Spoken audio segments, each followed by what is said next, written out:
कलियुग येते, स्त्री येते, सुपी नाही. गालात हसली तर माणूस जमिनी किती.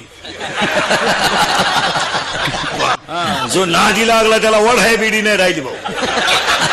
वा वा, इथं कापड दुकानं प्लास्टिकची बाई पाहिली तरी माणसं उभी राहतात. प्लास्टिकचे काय असं बावळात पण आहे का काय. हो, इथं दाढी जमिनीला टिकली होती विश्वामित्राची दाढी, आणि 60,000 वर्ष तपश्चर्या केली ती गाड्यानं, दुपार नाही 60,000. आणि दाढी जमिनीला टिकली. त्याला वाटलं हे दाढी जमिनीला टिकली स्त्री किती वाईट असते आहे का. दाढी जमिनीला टिकली त्याला वाटलं दाढी जमिनीला टिकली त्याला वाटलं इंद्रपद आपल्याला मिळणार. इंद्राला सुद्धा भीती वाटली. इंद्र दाढीला हात लावून बसला तरी याचा कार्यक्रम झाला तर उलटा होईल. एक नाचणारी बाई आली नर्तकी, तिनं आली इंद्र महाराजांना म्हणली, इंद्र महाराज व्हाय यू बिकम नर्वस. याने सांगितलं कॉम्प्लिकेटेड केस. याने सांगितलं व्हॉट इज द प्रॉब्लेम. याने सांगितलं प्रॉब्लेम इज डेंजरस. म्हणले काय, याची जर तपश्चर्या पुरी झाली तर माझा कार्यक्रम संपला. तिने सांगितलं don't worry about it, do not take tension, work it depends upon तुम्ही. तिने सांगितलं चिंता करू नका, माझ्यावर जबाबदारी सोडा. ती ब्युटी पार्लर मध्ये गेली, पुळ्या बिळ्या काढल्या, मशीन मध्ये तोंड घातलं, मिक्सिंग केलं, सगळं मिक्स केलं, इथल्या फट्टीत चमकी भरली. ब्युटी पार्लरला गेल्यावर 3 गोष्टी करावं लागतात. पहिलं फेसिंग करावं लागतं, नंतर मिक्सिंग करावं लागतं, सिरे मिक्स करावं लागतं. फेसिंग म्हणजे खड्डे भरणे डांबर होत नाही. सिरे मिक्स म्हणजे सॉफ्टिंग करणे, आणि मिक्सिंग म्हणजे इथल्या फटीत चमकी भरणे. ती आली तिनं एका पायात चाळ बांधला आणि याच्या पुढे आपटला. याची दाढी जमिनीला टेकेल होती, डोळेच उघडले त्यानं. तिला म्हणला बस, इश्क ही मेरी जिंदगी आहे. तिने सांगितलं पागलपणा करू नका, साधू आहे तुम्ही, तुम कुछ भी कहो, तुम्हारे बिना मैं पल भर भी जी नहीं सकता. अगर तू नहा मिली तो मैं रेलवे के नीचे सो जाऊंगा. फूल है गुलाब का, लड़का है गरीब का, तुम मेरी नहीं हो सकती तो किसी की नहीं हो सकती. तिने सांगितलं पागलपणा सोडा आणि दाढी काढून टाका.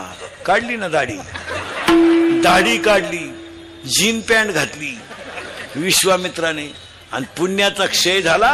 पापात्मक पापा नरका जायचे, परिपावी जे शुद्ध पुण्य 9व्या अध्यायात ओविये. महाराज कुत्रा झाला आणि तिच्या पुढे निघाला. तिने इंद्र महाराज सांगितलं, इंद्र महाराज दाढीचा हात काढा, वर्क इज कम्प्लिटेड. म्हणले का, ज्याची भीती वाटत होती तो कुत्राच झाला. येणं तिथं पुरावा, विश्वामित्र तपिया खानी कुत्रा होऊन हिंडे वनी, ऐसे फुलले थोर थोर तिथे जीव किती पामर. पुढे सांगतो तुम्हाला, स्त्रियांचे संगती नोवे परमार्थ निश्चिती, स्वप्नी होता दर्शन तेथेच गुंतत असे मन. स्वप्नात जरी स्त्रीचं दर्शन झालं तरी परमार्थाचा बट्ट्याबोळ झाला. बायको करून परमार्थ करावा. 18वा अध्याय असं सांगतोय, ऐसे पुससी वर्ण जरी कोण, ब्राह्मण क्षत्रिय वैश्य शूद्र जाण. पण 18व्या अध्यायामध्ये अध्याय नंबर 18 ओवी नंबर 880, अध्याय नंबर 18 ओवी नंबर 880, किंबहुना जिने कृषी वर्तोनी जियावे. आपण गाय पाळावी, बैल पाळावा, काळ्या आईची सेवा करावी, गोठ्यातल्या गायीची सेवा करावी, आणि दूध पाजणाऱ्या आईची सेवा करावी, आणि आपला धर्म पाळा. अशी बोगस गेली नाही ती.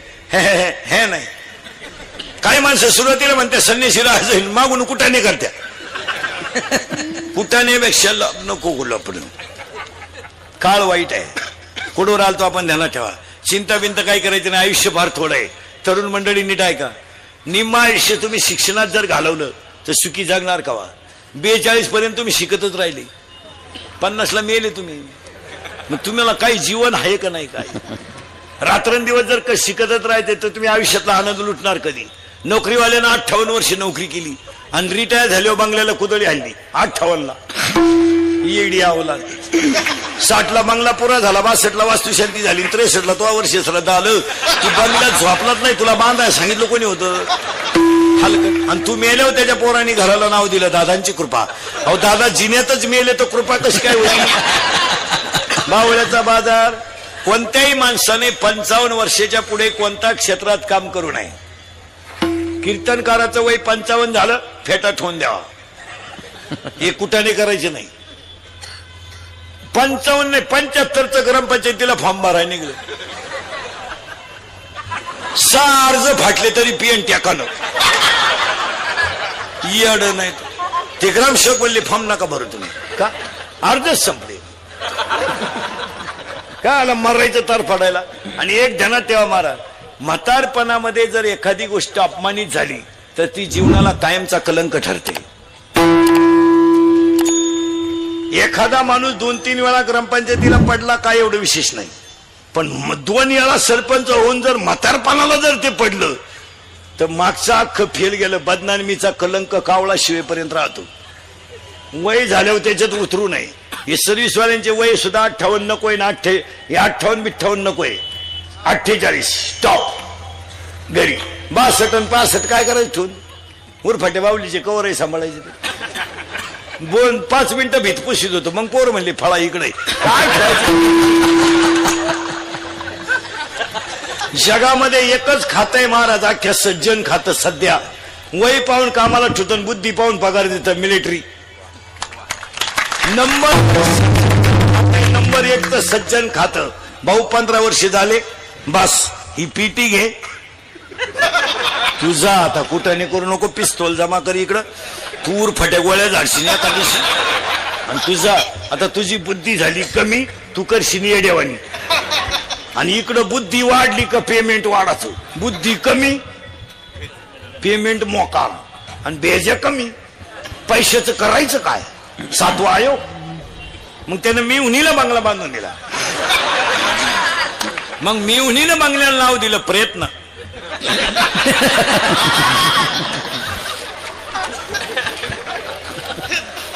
यानं याच्या बंगल्याला नाव दिलं सहकार्य. मग त्याच्या पोरानं गाडी घेतली आणि तिच्यावर नाव लिहिलं सत्यानाश.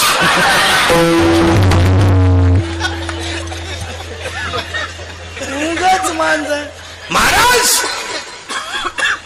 आरशासमोर उभ्या राहिलेला राजा दशरथ फक्त एक केस पिकला डोक्याचा. राजा दशरथाने वशिष्ठाला बोलून घेतलं आणि वशिष्ठाला सांगितलं बस रामाला गादीवर बसवा. आता मी राज्य सांभाळण्याच्या नाही. हे काळे केस करू करू जागा त्यात. बरं हे तुम्ही काशी केस काळी का करता बरं. तुम्हाला असं वाटतं का काशी केस काळी केल्यावर तुम्ही देखणे दिसता का. असं कधी झालंय का बसणाऱ्यापैकी एखाद्याला आला का मेसेज केस काळी केल्यापासून प्लीज आय लव्ह यू. नाही मग हे हाताने झटे करता कशाल तुम्ही. अरे बाबा ओरिजिनल ते original. Naturality is the naturality. सावळ्या माणसाने पावडर लावू नये. मी सावळा आहे अजिबात पावडर लावायची नाही. बरं मी किती पावडर लावली तर गोरा होणारच नाही ना. मग पावडरला पैसे घालून करायचं काय. तुम्ही हे शरीर आहे याला पोषक असेल तर साबण लावला पाहिजे. हे 1.5 किलो मोरीतून फेस बाहेर पडणारे साबण लावून काय करायचं.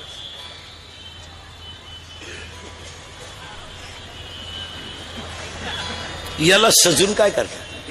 हे जाळायचं आहे आणि यालाच लोक म्हणतात बस काय बस मरशील तू. ज्यांनी ज्यांनी अशी लव्ह मॅरेज बिरेज केलेत ना लफडे लुपडे दरवाजे लावून भांडे घाशी रे. आणि भांड्याचा आवाज येऊ नये म्हणून टीव्हीचा आवाज मोठा करत्या. 50% बायका नवऱ्याला नावानं हाका मारतात. इतकी गड्यांची किंमत कमी झाली. ए शाम तुझ्या खिशात नाही दाम. काय उपयोग आहे त्याला. आता हे मी तुमच्या पुढे एवढा पोपटावानी बोलतोय आणि मी घरी गेल्यावर माझी बायको मला जर म्हणली काय निवरती बुवा काय चाललंय खबर नाही पडत. चप्पल किती भारी असावा पण ती पायातच शोभते. म्हणून गोरी बायको कधी करू नये. कधीच करू नये. फुकाट जरी मिळाली करू नये. करून करायचं काय. उन्हात न्यावं तर लाल पडती. आणि लाईट गेली तर फॅन खाली उडी हाणती का बायको सावली पाहिजे कापूस येताय चालतीन तुरीच्या शेंगा तोडाया चालत ज्यांनी ज्यांनी लय गोऱ्या बायका केल्या त्यांच्या बायका निघून गेल्या मला आणि मग ते काकड्याला आमच्या बोकंडी आले राई रुखमाबाई तुम्हा येऊ द्या दया शेजे हलवणी जागे करा देवरा चला चला पुढं तुम्ही म्हणाल पुढं जायचंच का चिंता बिंता काही करायची नाही अभंगातला नीट बस अभंगातला दुसरा मुद्दा संपलाय फार आयुष्य थोडं